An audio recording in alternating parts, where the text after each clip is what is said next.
இந்த தீய சக்தியினுடைய கூட்டணி கட்சி ஆட்சிகள் எப்போ வேணாலும் பின்வாங்கலாம். அப்போது நமக்கு இன்னொரு வலுவான ஆதரவு வேணும் அப்படின்றதுக்காக அதிமுக அப்படின்ற கட்சியினுடைய சட்டமன்ற உறுப்பினர்களை ஒரு சட்டமன்ற உறுப்பினருக்கு 15 கோடி வரைக்கும் பேரம் பேசினதாக ஊடகங்களே செய்தி வந்திருக்கு.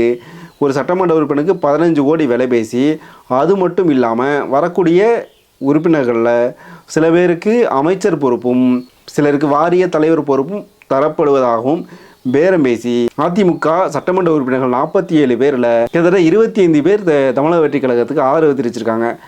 அதிமுக கட்சியோட தலைமை தமிழக வெற்றி கழகத்தினுடைய நம்பிக்கை கோரும் தீர்மானத்திற்கு எதிர்த்து வாக்களிக்கணும் அப்படின்னு ஒரு முடிவு எடுக்கும்போது அந்த கட்சியிலேருந்து டிவிக்கினால் விலை பேசப்பட்டு ஒரு சட்டமன்ற உறுப்பினருக்கு 15 கோடி ரூபா பணம் அப்படின்னு சிலருக்கு பதவிகள் தரப்படுவதாம் பேரம் பேசி அந்த சட்டமன்ற உறுப்பினர்கள் ஆதரவை பெற்று தீர்மானம் வெற்றி அடைந்திருக்கிறது.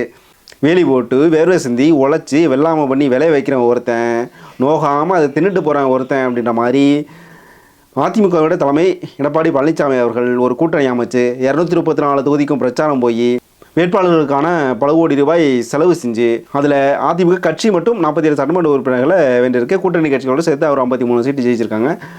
அதிமுக மட்டும் 47 சட்டமன்ற உறுப்பினர்கள் வென்றிருக்கு.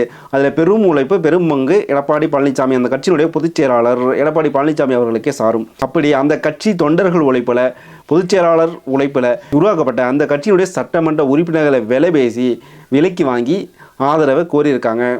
அவங்களுக்கு அமைச்சரவையிலும் இடம் தர போகிறாங்களாம். உழைப்பே இல்லாமல் இவ்வளோ பெரிய வெற்றி அடைஞ்சிருக்க இந்த தூய சக்தி ஆட்சி வெற்றி அடைந்த பிறகும் அதே வழியான ஒரு குறுக்கு வழியில் அந்த கட்சியை உடைக்கிற ஒரு அறத்துக்கு புறம்பான வேலையை செஞ்சுருக்கு.